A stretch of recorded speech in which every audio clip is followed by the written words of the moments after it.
I lived in General Santos City before, and then last 2019 I started staying in Davao City para po mag-aral and then para po magtrabaho.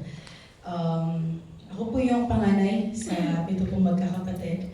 And then, yung buhay ko po dati, sobrang difficult po siya maybe to share to some of you, but ito po yung reason bakit nandito po ako sa Japan. So, kamukha po ako ng nanay ko. Yan po, nagkaroon po siya ng sexual interest sa akin nung, ano pa po ako ng 13 years old. Tapos, during that time, hindi ko naiintindihan nung una kasi bata pa ako, akala ko parang fatherly love lang siya, but it actually turns out really different.